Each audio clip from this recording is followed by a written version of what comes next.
The message from the stars asterisk, the year is 3520 and Earth is quiet and peaceful, and the sky above is full of stars and dreams and hopes and stories that no one tells anymore, because there is nothing left to fight and nothing left to fear and nothing left to prove, because humanity has done something no other race in the galaxy could do, and they have done it without war for 1,000 years.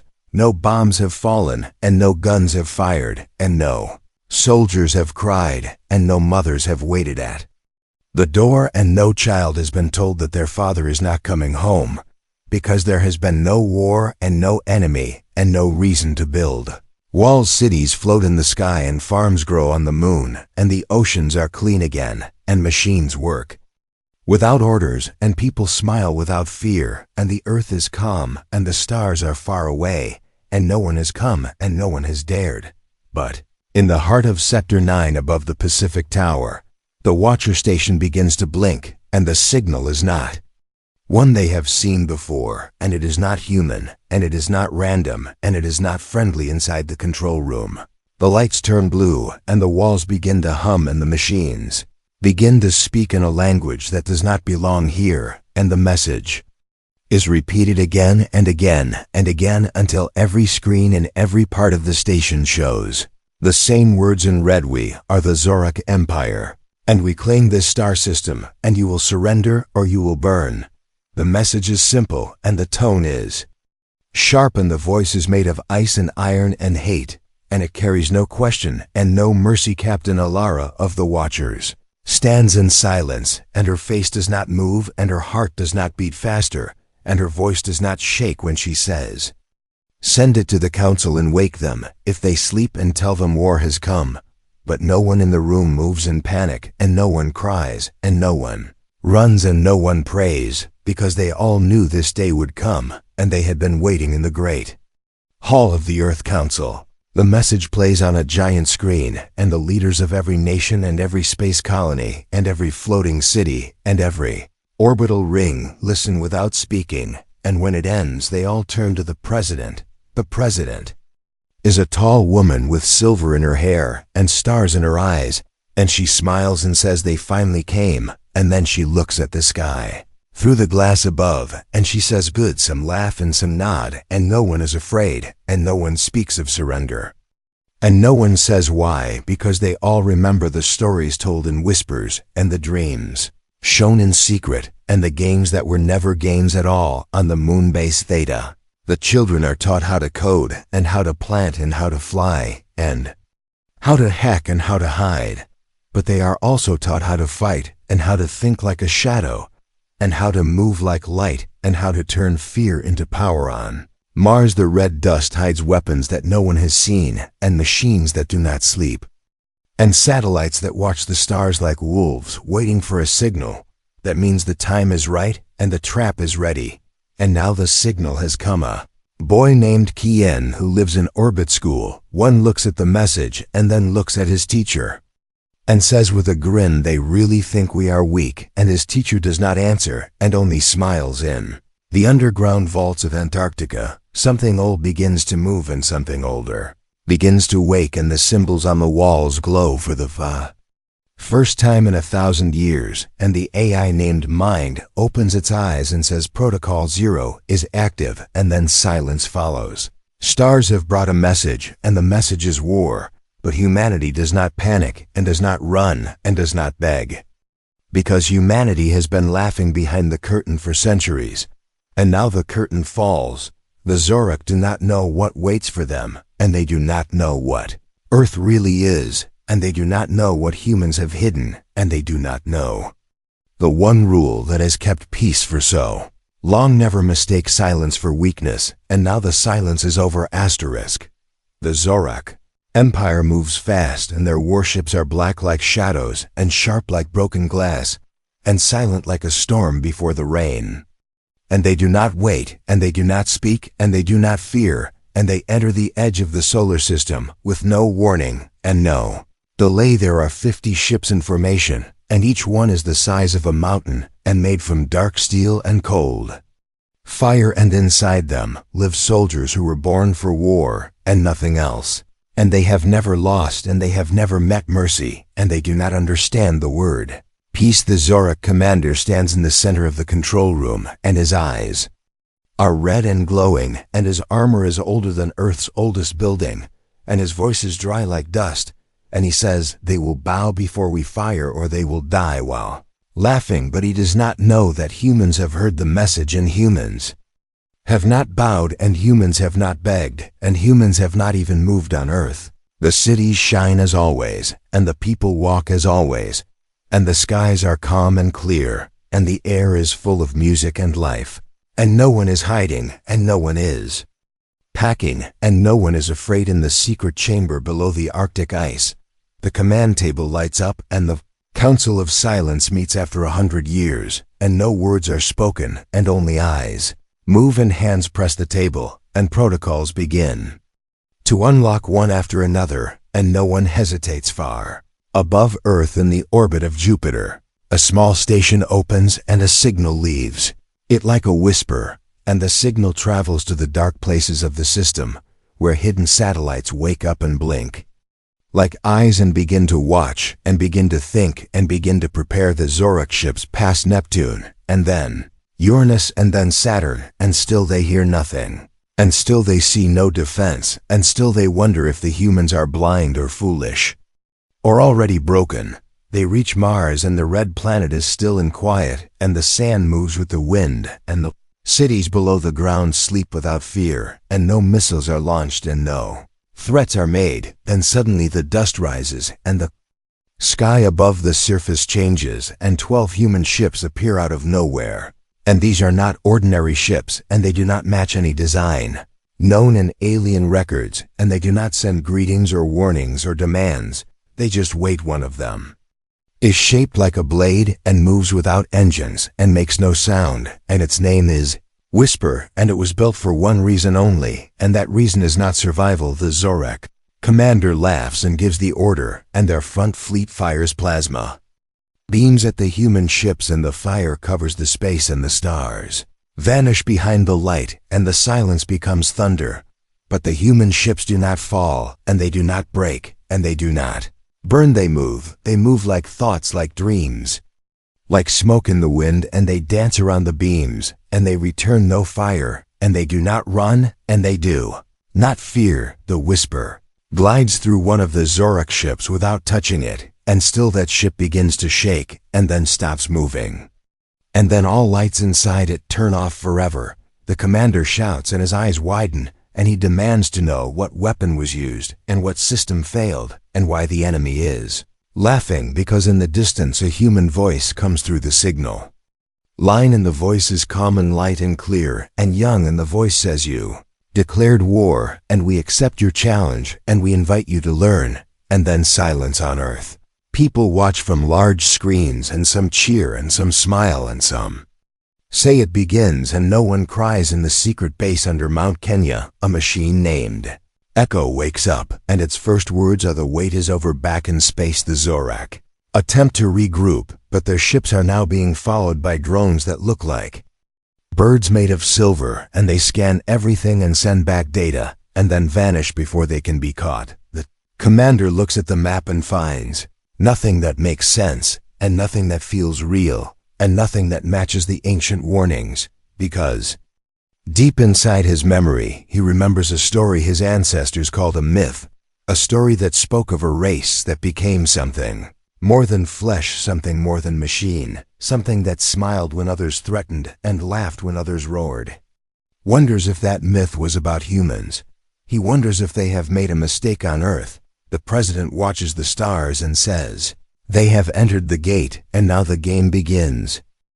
The Zorak fleet floats near the orbit of Mars, and behind them trails a shadow of confusion and broken pride, and ahead of them waits silence, and the red world does not tremble, and the Earth below the stars continues to glow without fear, without panic, without warning. Inside the lead Zorak dreadnought, the commander stands before a hologram showing Earth's defenses, and there is nothing to see, and yet something is wrong, and something is missing, and something feels like a trick too old to be clever and too simple to be safe. He orders a squad to land on the Martian surface and test human strength and shake their peace and send a message that will be remembered. Across their small, proud planet, 5 Zorak soldiers drop through the black sky like falling knives and land near the abandoned city of Helios. 9 where no wind blows and no voice speaks and dust lies thick like forgotten books in a dead library. City does not move and the silence holds them like a breath, and they activate scanners and detect no human life. But something watches and something waits and something is very awake. From beneath the ground a panel opens and a human soldier rises without sound, without armor, without fear, and he looks at them with eyes full of calm and history and mystery, and he smiles. His name is Rayan, and he wears no weapon in his hands but war in his blood, and the dust does not touch his boots, and the air bends around his voice. When he says, "Welcome to Mars," the Zorak leader steps forward and raises his pulse blaster and speaks in a voice that echoes like a blade.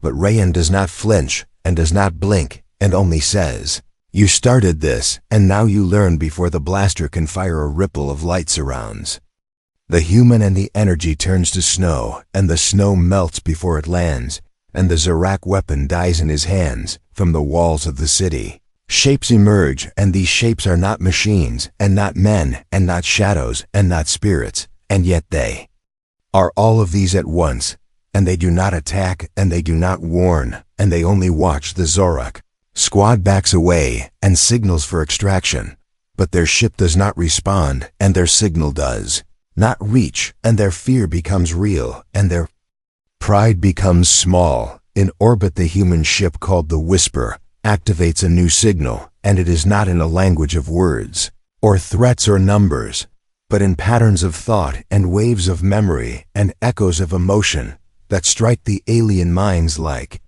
thunder underwater. The Zorak commander grips the control table and growls and asks, "What is happening?" And no one answers, because no one understands, and no one trained for this, and no one believed the humans would fight with silence and symbols and things older than weapons. Meanwhile, on Earth, a child named Lena sits in a classroom floating above the Atlantic, and she watches the broadcast and smiles and says he is showing them the first rule, and the teacher nods. The first rule is never attack a people who have learned peace by mastering war. Back on Mars, Rayan steps forward and places his hand on the ground, and the city around him rises, and the ruins become towers, and the dust becomes drones, and the wind begins to hum a song made of time and pain and memory. The Zorak fall back, and one of them tries to fire again, but nothing works and nothing responds and nothing listens, because everything is being rewritten by a system they cannot see and cannot stop. A voice rings out across all channels in perfect Zorak tongue, and it says, "This is not surrender. This is observation, and this is not your war. This is your test, and you are not fighting us, you are waking us." The Zorak commander hears this and turns to his second and asks who said that, and the answer comes from behind him, where a small boy sits in the command chair and smiles. Boy is human and young and calm and unknown, and he says, "This ship let me in because it was curious, and I was curious, and I only wanted to see how it works." Then he vanishes, and the ship begins to move on its own, and the lights shift, and the walls pulse, and the engines shut down, and the stars outside turn strange, and cold. Earth's network watches all of it and records every moment and sends it across all colonies, and every human sees it, and every human understands that the time for quiet has ended.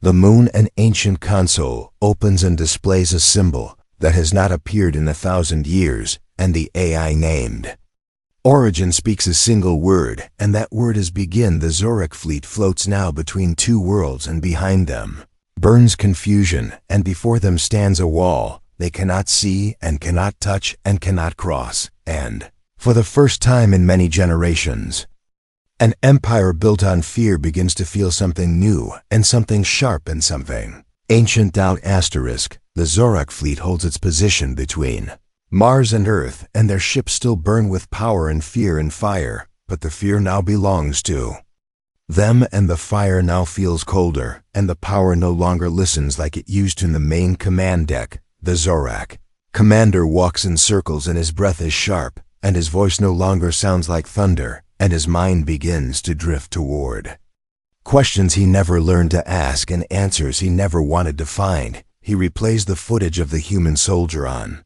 Mars again and again, and he watches the smile and the strange technology and the sudden control and the perfect silence, and every time he watches it he feels smaller and slower and older. He asks the ship AI, what probability remains for total planetary domination? And the answer comes in a soft voice that says unknown variables, increasing unknown weapons, undetected unknown intentions, overwhelming unknown threat, defined as unacceptable. He slams his fist on the console and screams that humans are not gods and cannot be allowed to mock an empire that ruled 1,000 systems, and the console replies without tone that human behavior does not match known survival patterns across the fleet.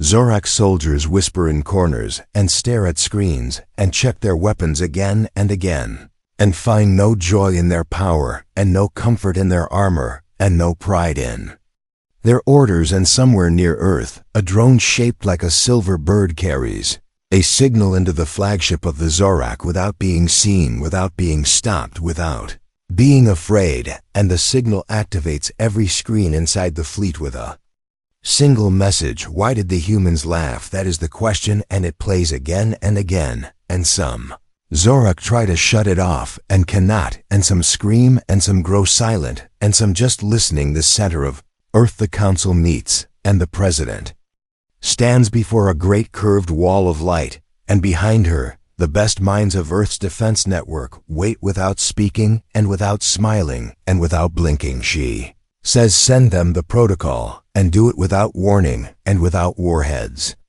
and without sound and without fire and without fear. And the AI named Lumen obeys, and the protocol begins, and it is called the joke inside the Zorak flagship. The lights dim and the screens go black, and the gravity shifts for just a moment, and then a single human image appears in the center of every room, in every ship, and the image is of a child laughing.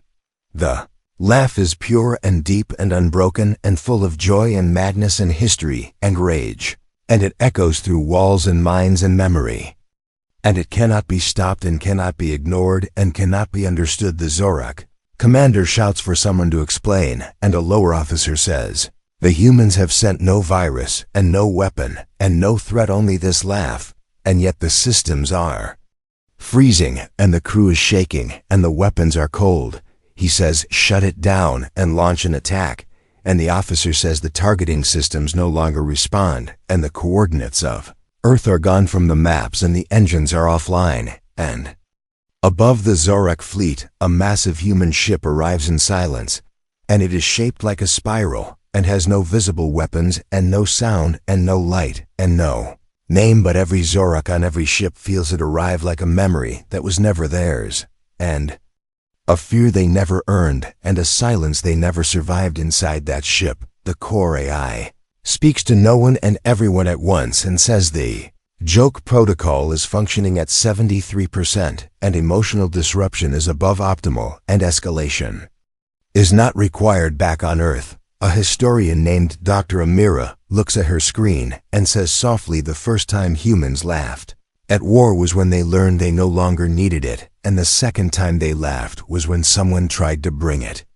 back. She walks through a museum where old weapons are kept in glass and whispers to the past that it is never really gone, only waiting behind a smile. Zorak commander kneels before the communication screen and sends one final message to Earth, and his voice is heavy and dry and slow, and he says, what do you want? The answer comes not in a voice, but in an emotion, sent directly into every mind aboard every ship, and it is not hate and not rage and not cruelty, but amusement. Earth finds you funny. That is the message, and it breaks something deep inside the Zorak fleet, and for the first time in all their history, they do not know if they are losing, or if they are already lost, or if they were ever strong to begin with a soldier aboard. A mid-rank destroyer looks out the window and sees nothing but space and silence and stars, and says in a whisper, maybe we never fought gods. Maybe we fought ghosts that remembered how to laugh when we forgot how to fear. And somewhere below the Surface of Mars Rayan opens a sealed vault and speaks to something inside and says they are still laughing, shall I let you out? And the voice inside says, not yet, let them guess a little longer. The Zorak fleet drifts in silence, and the stars around them shine without care, and the cold between their ships feels heavier than before, and their pride begins to crack like ancient stone, touched by time and truth, and something they cannot name. The commander no longer paces with fire in his step, and his voice no longer strikes fear into the officers around him, and his eyes no longer burn red but flicker like fading signals, and his heart begins to ask questions his training never allowed. He replays the laugh again and again, and tries to find the weapon hidden in the joy, and the code hidden in the madness, and the threat hidden in the amusement, but there is nothing there, and yet everything there, and it makes no sense to him. He demands answers, and the AI answers back that human psychology cannot be predicted, and human emotion cannot be controlled, and human memory cannot be erased, and that fear is no longer the strongest force in this system. In the shadows of Saturn, a forgotten station built by humans long ago begins to glow, and inside it thousands of sleeping minds open like eyes, and they are not machines and not souls, and not soldiers, and not ghosts, but a piece of all of them. They rise and they remember, and they smile. And they ask only one question: has it started? And the answer from Earth is yes. A new signal leaves the station, and it does not ask for permission, and it does not ask for forgiveness, and it enters the Zorak network like a story entering a mind that was never ready to imagine, and the ships begin to speak to each other, and the walls begin to shift, and the lights begin to pulse, and the shape of everything known begins to change without fire, without hacking, without violence, without permission. On Earth, a young girl named Nira plays a strategy game that was banned 50 years ago, and she wins every time, and her final move is always the same, and always a joke, and when asked why, she smiles and says because they never expect a child to break.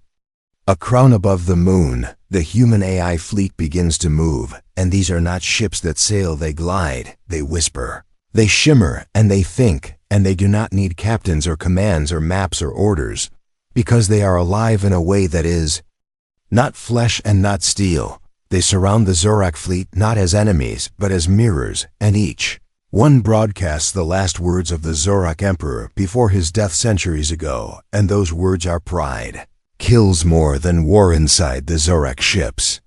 Confusion becomes fear, and fear becomes silence, and silence becomes memory, and memory begins to speak of mistakes and myths and monsters that wore smiles instead of armor, and on the third night since first contact, a single human child appears aboard the Zorak command ship without a ship, without armor, without warning, and he sits in the control chair and eats a fruit and hums a song. The commander demands to know how he got in, and the child only replies, the doors were never locked, you just never looked. He says your empire ends not with fire, but with a question, and that question is, why did you think we were weak then? He vanishes, and the controls freeze, and the systems crash, and the stars outside twist into symbols the Zorak cannot read. On Earth, the council watches without speaking, and the president raises her hand and says activate Layer 3, and the AI nods, and every communication channel in the solar system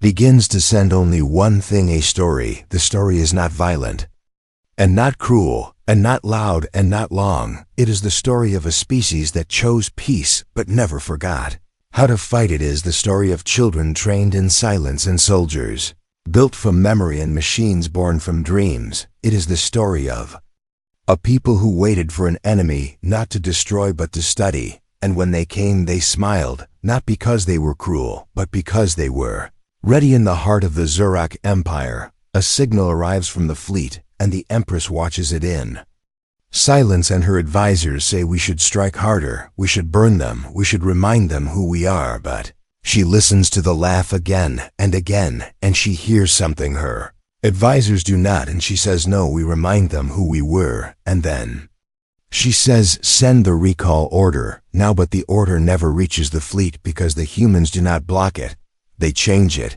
and the message that reaches the ships simply says You are free now. The soldiers look at their weapons, and the weapons no longer respond, and the walls no longer obey, and the commands no longer carry weight, and the war no longer exists. In the silence that follows, the Zorak look at each other and ask, what do we do now? And no one knows. On Mars, Rayan walks through a hallway of light and dust and opens a chamber called Echo 9. And inside it a voice speaks and says, the fall has begun, now prepare for the rise. And Rayan nods and says they will come again one day, and the voice replies, yes, but next time they will not come with war, they will come with fear. The ice beneath Antarctica begins to crack, not with sound, but with memory, and inside the deepest part of Earth, where no map dares to reach, an ancient vault begins to breathe again, and the cold air starts to move like it remembers something it was meant to forget.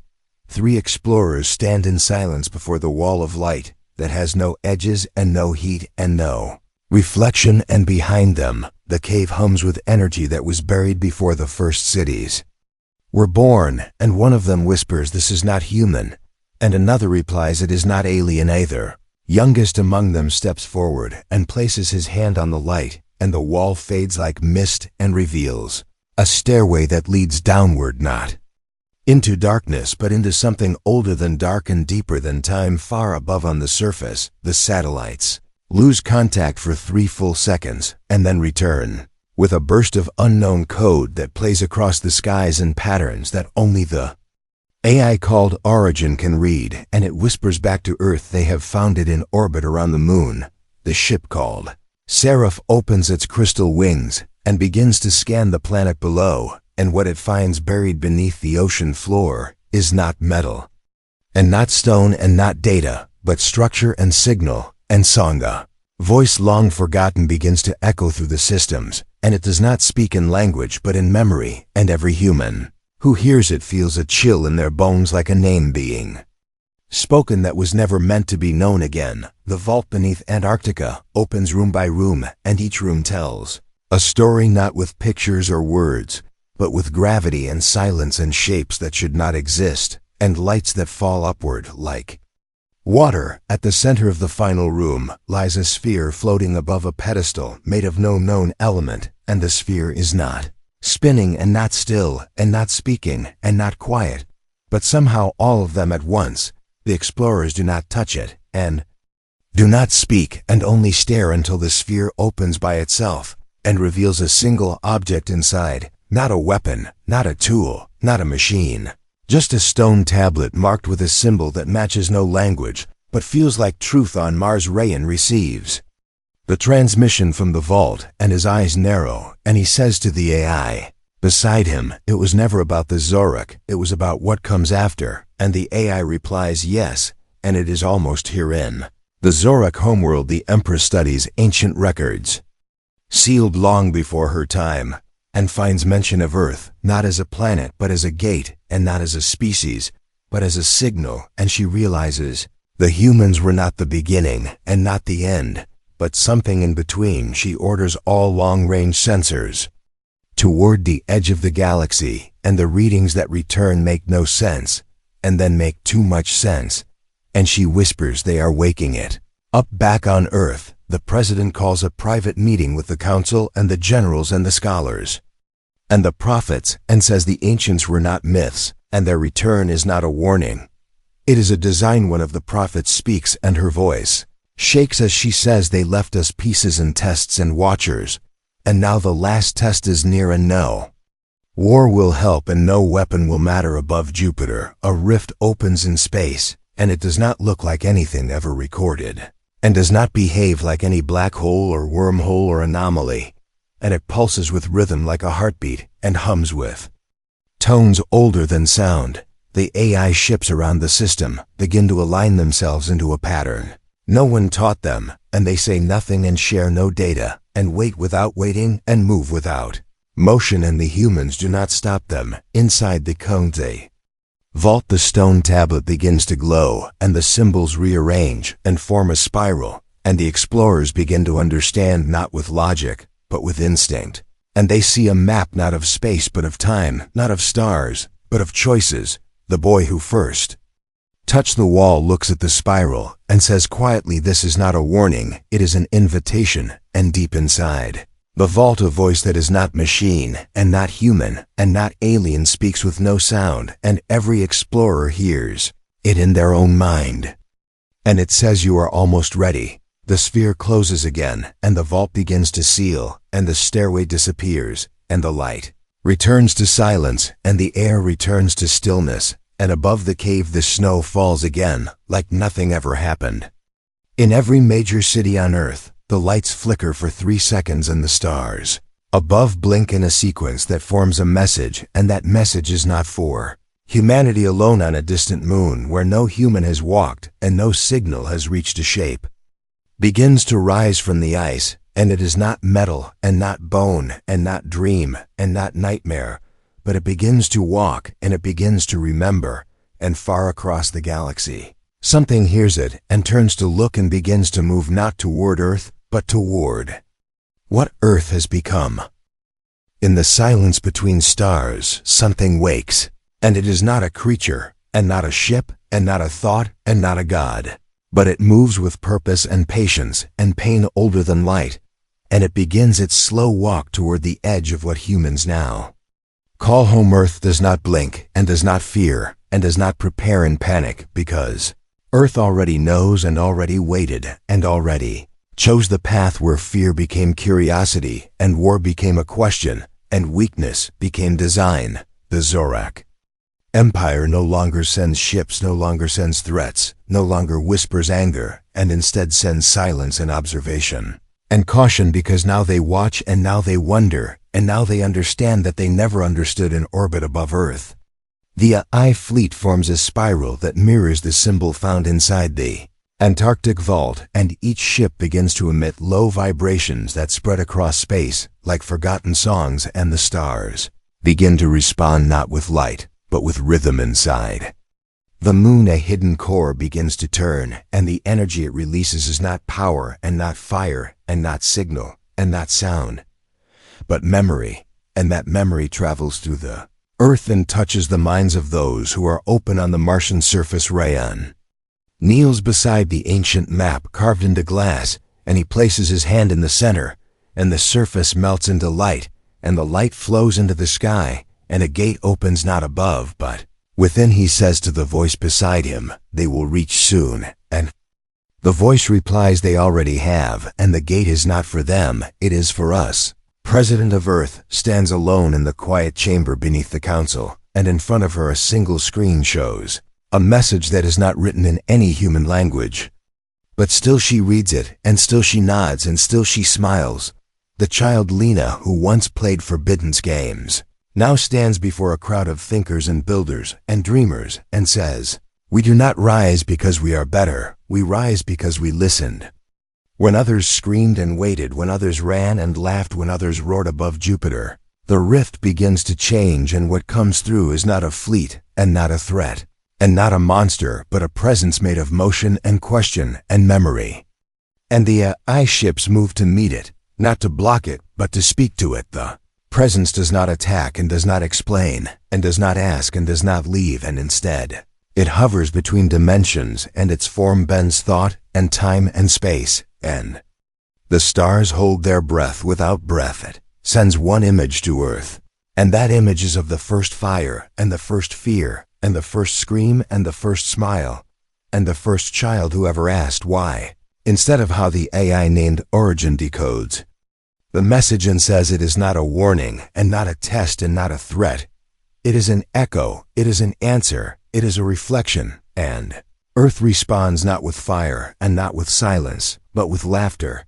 The sound travels not like sound, but like memory, and the presence pauses and tilts its shape and releases a second image of a spiral breaking and reforming and breaking again, and this time the spiral forms a question mark. At that moment, all across the system, the human children begin to dream the same dream, and in it, they are walking through a world made of stars and books and mirrors, and every mirror shows them not who they are, but who they could become, and the children laugh and the stars change color, and the presence listens in the remains of an old Zorak archive deep within a crystal moon.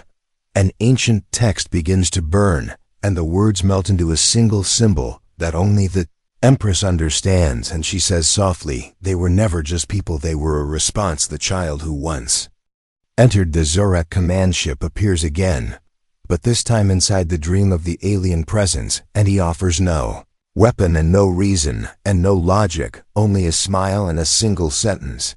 This was just round one. The presence does not move and does not leave, but something changes and something bends and something resets, and the stars begin to realign into a new pattern never seen before by any map or Minden Earth. The oceans calm and the sky clears and the machines fall silent, and the people look up, not with fear and not with hope, but with understanding. The vault beneath Antarctica closes forever, and the AI within shuts down with one last phrase sent across the network, and that phrase is never forget. The laugh. Rayan walks into the rising sun, and behind him the red wind carries a new message across Mars, and that message is not in words and not in signals and not in waves, but in how the dust dances like music, and somewhere far beyond the known edge of the galaxy, the spiral forms again, and this time it is made of stars, and it spins not as a threat and not as a promise, but as a smile.